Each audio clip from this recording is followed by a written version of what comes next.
Hey guys, still there. Welcome back to Wargame Red Dragon. Also, welcoming the new Blue Yeti mic that I'm starting to use.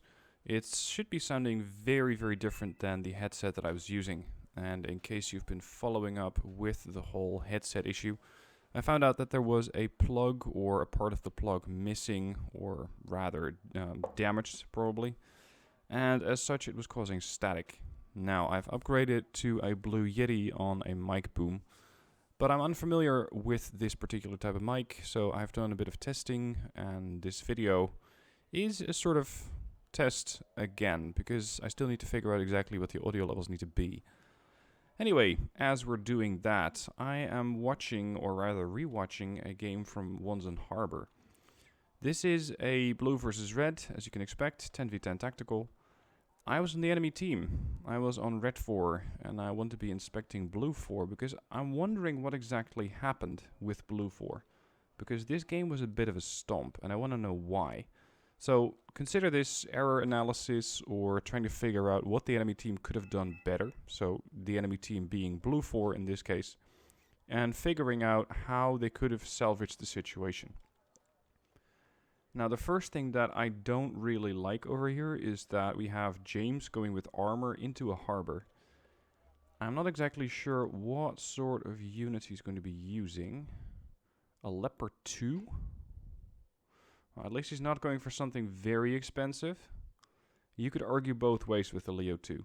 On the one hand, it's a really good tank to do fire support. On the other hand, if you are going to go armor, you might as well go all the way with a super heavy. And this guy isn't even elite. He's a veteran, so he could have gotten a better tank. Now we got Pixie providing mortar support over here. Snake 21 JPN going towards Delta, assumingly with infantry. Let's see what these guys are starting out with. A little bird for Snake. Humvees. Humvees, which are, by the way, not exactly parked on the road. In case you're not familiar with the mechanic, units are slower off-road, even Humvees, which are pretty much designed for off-roading. Place them on the road, and they're going to be taking off, or, well, taking off. They're going to be moving a little faster. Anyway, our tank player is not just going in with a tank, but also going in with some medium infantry. 3 chevrons there. We got Viking going to the middle. Flip. That is Flip, right? Yeah.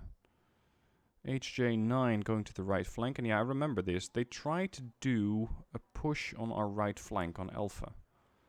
And as we were starting out with Red 4, we saw that we had plenty of people going middle. We had a good number of people going Delta. And we had some going to the harbor here. But nobody was going to Alpha. So this turned into a bit of a problem for us, and that's something that Bluefor could have exploited, or could be exploiting rather. Let's see about their force composition here. UDT Seals. Seals are good units. They are very potent against enemy infantry. But if you put these guys up against Legion 90, or Spetsnaz, or Formosa, they are not going to be doing very well. Now here's my train of units coming in. I was using the Legion 90, transported by the 551, so just offloaded them slightly late. But even so, you can see that, especially in tandem with the other Red 4 units that we have here, and this is Group 40 Spetsnaz, the seals are dropping very quickly. Kutai 90, again, not bad infantry in itself. They're not elite though. They could have elited these guys and making sure that they did the maximum amount of damage. Because whenever I play a tactical, I go in with the most firepower that I can get out of a unit. So if I'm playing tactical, I'm trying to get everything elite. Every single unit. Now on the right flank, they're pushing up with the Cobra. They're about to nail my command infantry here. And I think they already nailed a command vehicle. Unfortunately for them, it got countered by what I believe to be Eric's. They did capture the zone. And they didn't coordinate that. See, this is something else that they could have really exploited. But I'm not sure if HJ9 was coordinating with anybody else. And I do not believe he was. Because he already spent quite a few points trying to grab Alpha. He lost a few points when his helicopter got shot down here. And ideally, you'd want to have something like an armor deck holding a couple of units in reserve.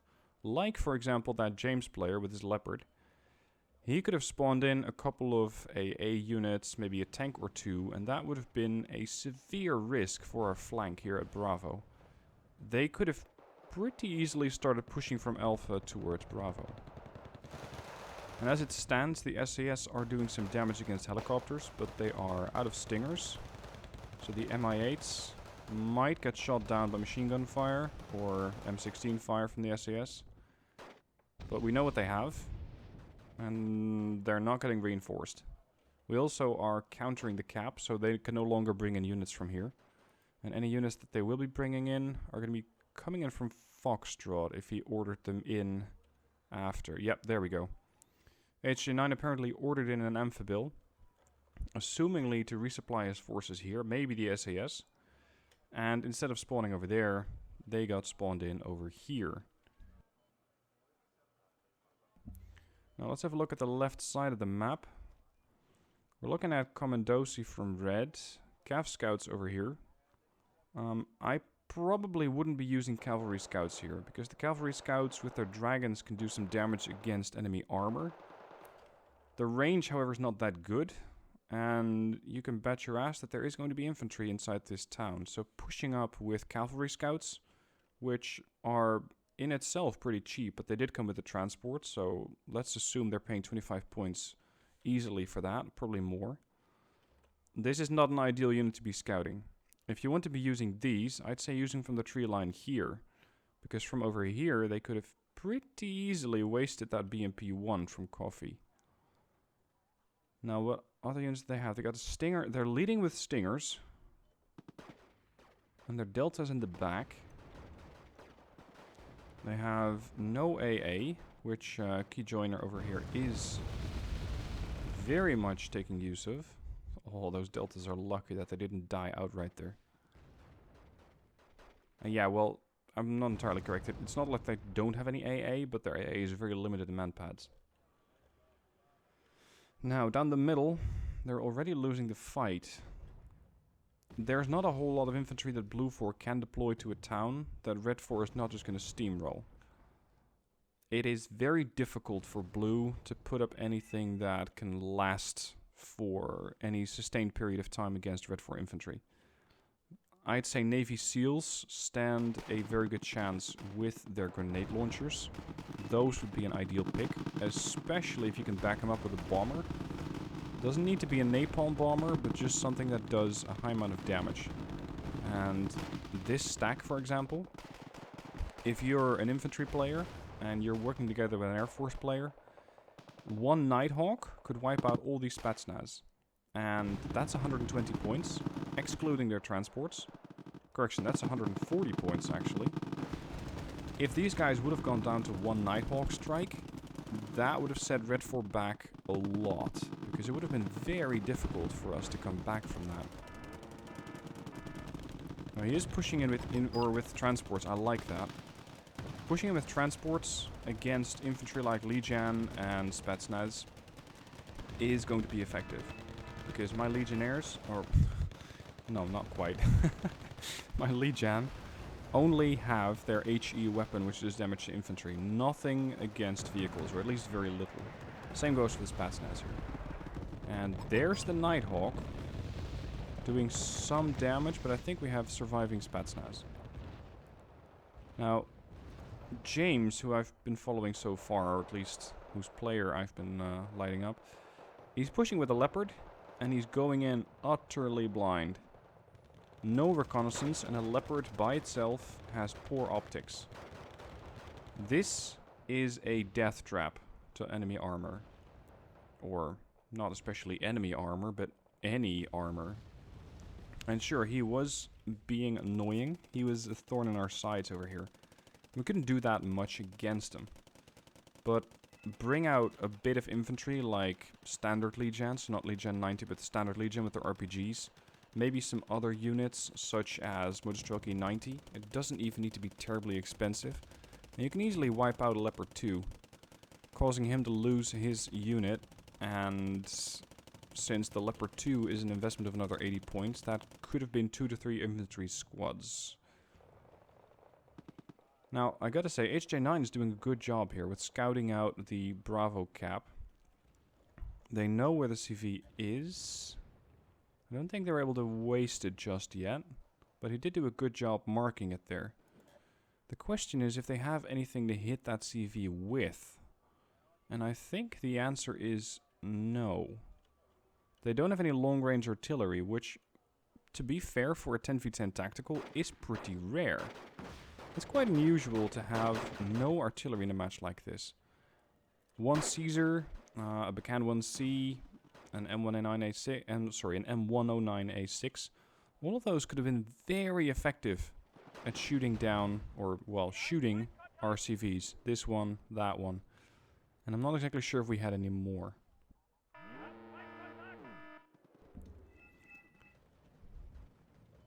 They're also spotting planes early.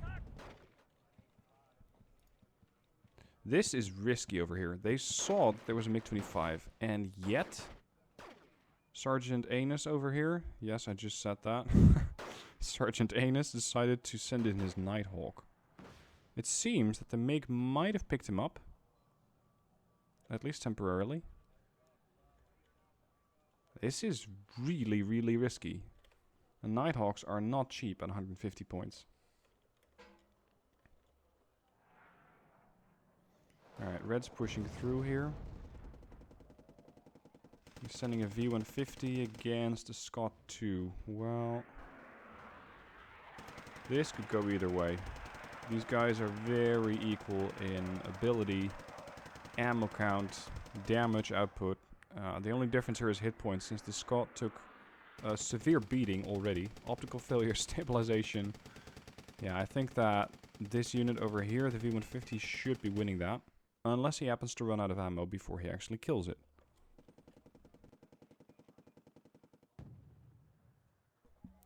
Now at this point, the flank from HJ9 got countered so completely that nobody's in control of Alpha. At least their CV is gone, which for Red is pretty much an ideal outcome, because we don't really need this cap.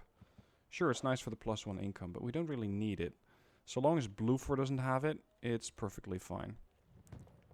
Now it seems that HJ9 is either making a last-ditch effort or trying to scout out as much as possible. I'm not sure, but you're guaranteed to be finding enemy infantry. And that's exactly what he does. And there we go, he surrenders. I think he got fed up with his team for spotting targets which then not got hit by anything. And a Nighthawk flying around the edge of the map could have wiped out one CV and then another. We still would have been in control of the zone, but it would have been potentially more useful than just neutralizing the infantry down the middle. On the other hand, Blue was able to buy some time for themselves by neutralizing some of the infantry that we had over here, we being Red 4. And again, they're coming in with... oh, now they're coming in with Elite. Oh, Gurkhas. Gurkhas by themselves are really good infantry. Gurkhas against Legion 90s, or Spetsnaz, is not a fair fight. I'm starting with about 20 Legion, or 20 Legion 90. I gotta be careful not to be calling these Legionnaires. I'm getting backup from Spetsnaz, and you can see that the Gurkhas are dropping very quickly. Now they're also pushing with Delta. We're getting a Nighthawk strike.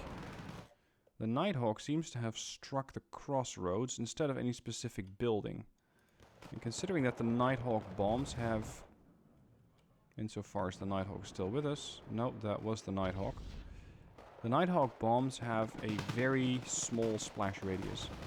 Yes, he did get some damage in on the Spetsnaz, but it was not enough. And right now, I'm being backed up by... who's this? Amigo 292. And you can see Delta's dropping. Gurkha is almost done. We're flanking these guys now, trying to cut off their retreat. There is one more group of Chukyonsa, which, again, is good infantry, but not elite. And in a position like this, you're also wasting their capacity of scouting stuff. I wouldn't use Chukyonsa over here. I really, really wouldn't. In fact, I probably wouldn't use a British deck or a deck like, what's he using, Korea? Yeah, probably Blue Dragon. See, these guys are very dangerous. The Kyotoku WIPC. These could have, well, not entirely single-handedly, but they could have definitely held us at bay more than they did now. They have a decent amount of armor, especially if you park them nose in. So that's frontal armor towards my Legion 90, their Spatsnaz, etc. And those grenade launchers would be very dangerous. Parking them both here, not a good idea. Park one here, park one there. And sure, the Zippo is also providing a lot of fire support over here and definitely making our life, as we're trying to pass this river, quite dangerous. But any amount of split firepower would be more useful. And so far, Red 4 has not given any indication that we have any sort of HEGMs. See, this Saxon is, in a way, the perfect scout. If there is no HEGM coming in from over here, you can argue that it is very safe to move your Kyotoku WIPC over to the left and have one over here providing grenade launcher support onto these buildings, one over here, maybe even a little further out, and providing grenade launcher support to every building on this side. Now at this point, we're trying to push out the Panzer Grenadiers, which they are doing. And yeah, this Nanayon Shikiji, this guy was far more dangerous than the Leopard 2 that we were fighting initially. A grenade launcher on a tank is a very daunting prospect for any unit of infantry. Doesn't matter what you have, it doesn't matter how far the range is, because you're never going to get outside of the range of this grenade launcher at 1225. Not over here.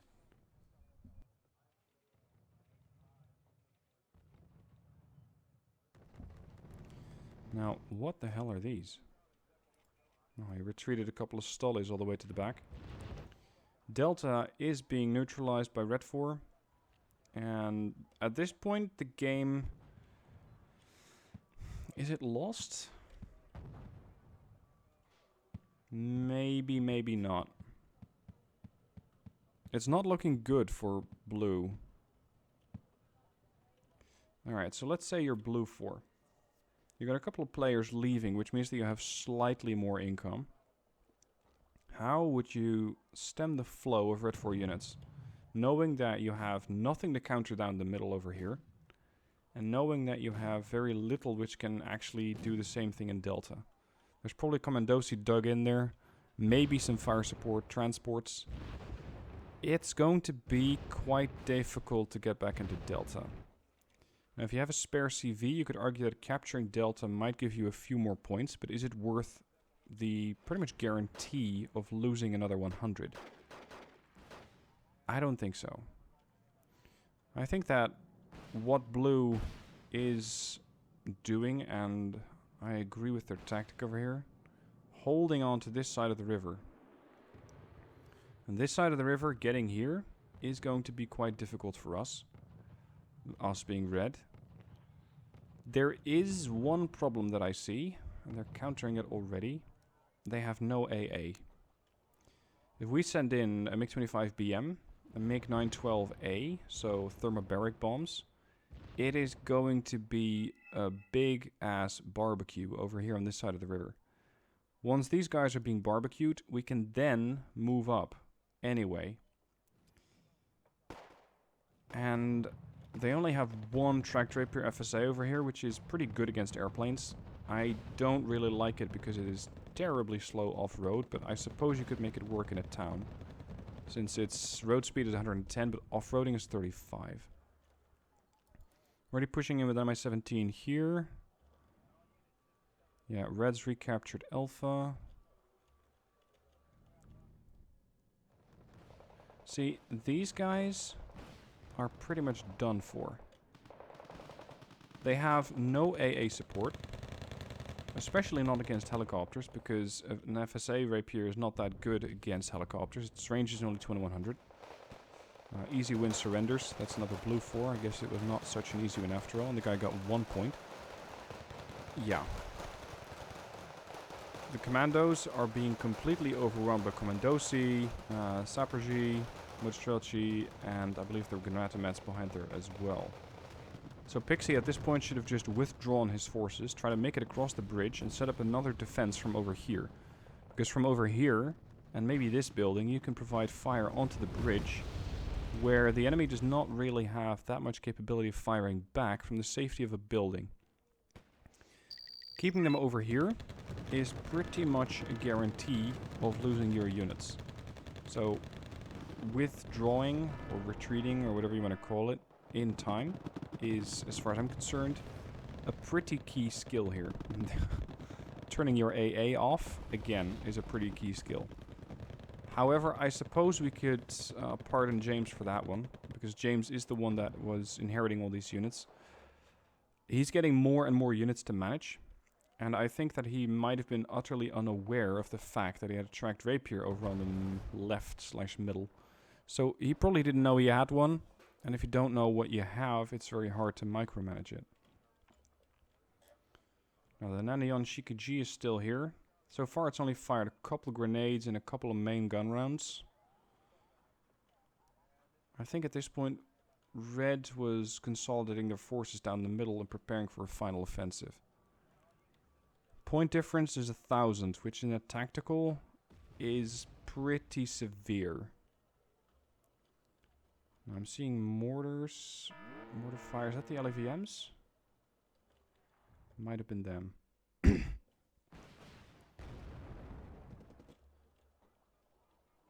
Who's providing that smoke screen? Because it is not red for.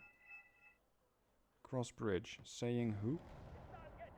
Jeez, I can really not make out what it says there on that attack marker. I'm thinking it might be Snake.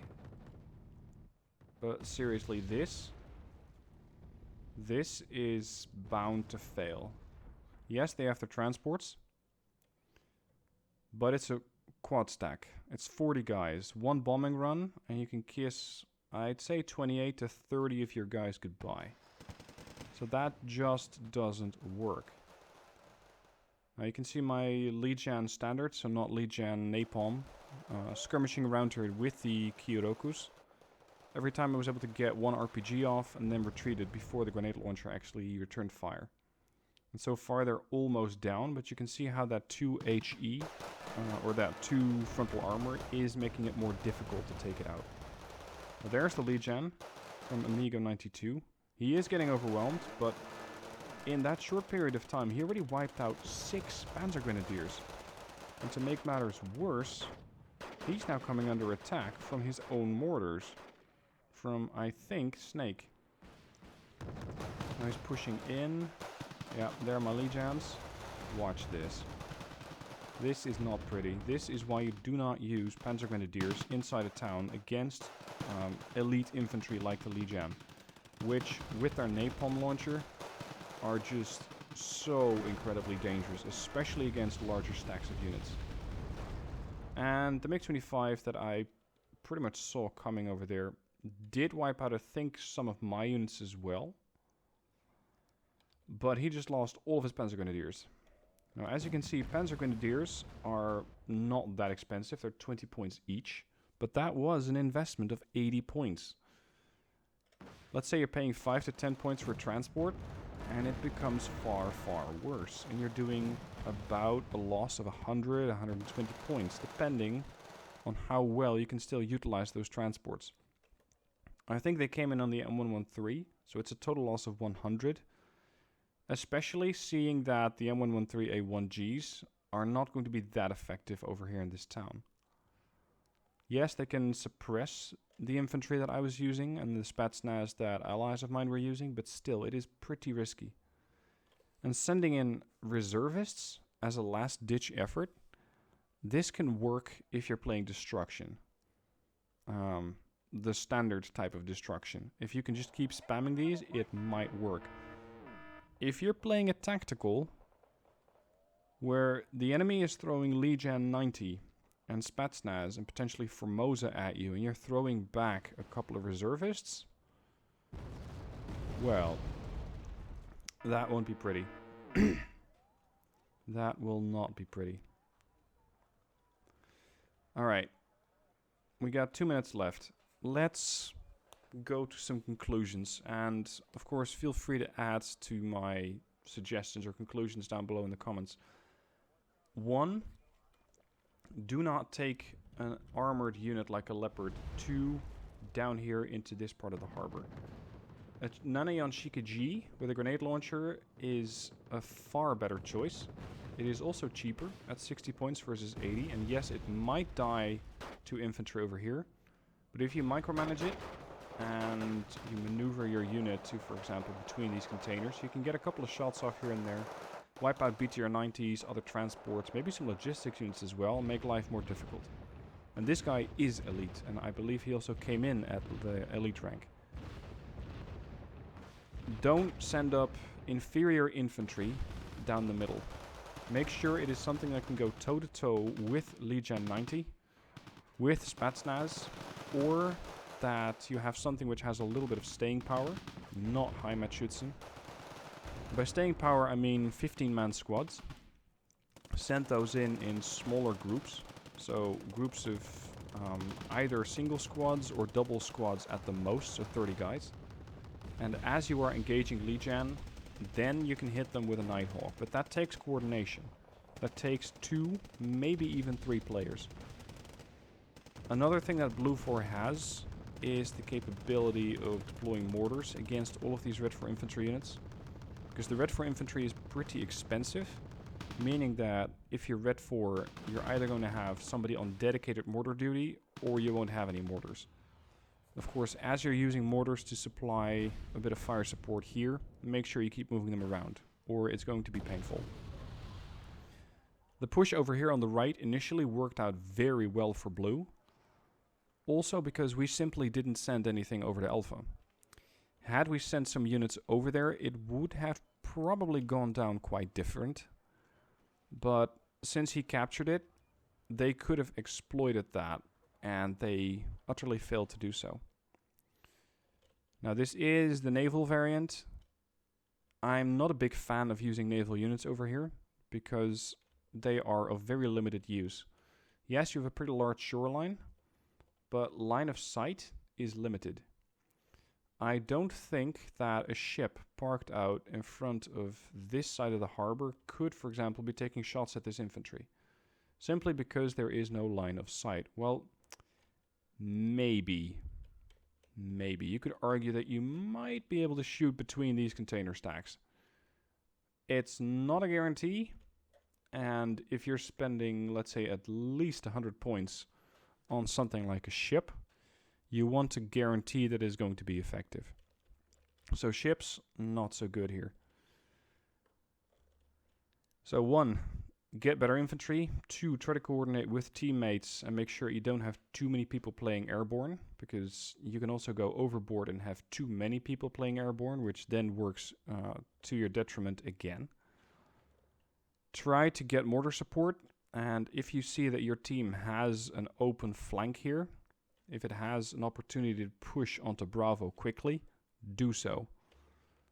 Try to just hold out in the middle with what you have and save up or spend quickly in Alpha if you capture it. Same goes for Fox. I'd say those are the few improvement points that Blue could have done. Let me know what your thoughts are down below in the comments. And I'm going to ask you to comment on 2 things. 1, the gameplay, and 2, the mic. How is the audio? Do you like it? I, for one, cannot go back to the mic that I had because it is constantly buzzing and humming, and I don't want that. But let me know what your thoughts are down below on the audio quality as well, because I'm really interested in that. Anyway, let's move up quickly to the results screen, and you can see just how bad this was. 1965 kills, 3550 losses. Now the losses, as far as I can see, are not really to blame on any one person. However, Snake and Easy Win weren't doing the team any favors. These guys got 1 point in kills, which equals a bit of shared napalm damage, I think, because you cannot get 1 point in kills. 11 points in kills and losing 480 is not good. He, however, did inherit some units from the rest of the team, as all of these other players left. So he will have gotten some units that he probably didn't know he had, and then he lost them very quickly. Sergey did make positive there. Sergeant lost a few points. James. This was the guy who went in with the tank, the Leo 2. As for red, I didn't go positive. I made negative. Yeah, right. I went negative. So I didn't do particularly well either. But at least we were able to push out these guys from the town. Anyway, that's it for this video. Let me know what your thoughts are down below on the gameplay, how blue could have done better, and on the audio quality. And I'm looking forward to your comments. Thank you for watching. Hope this was good, and I'll see you soon for more videos.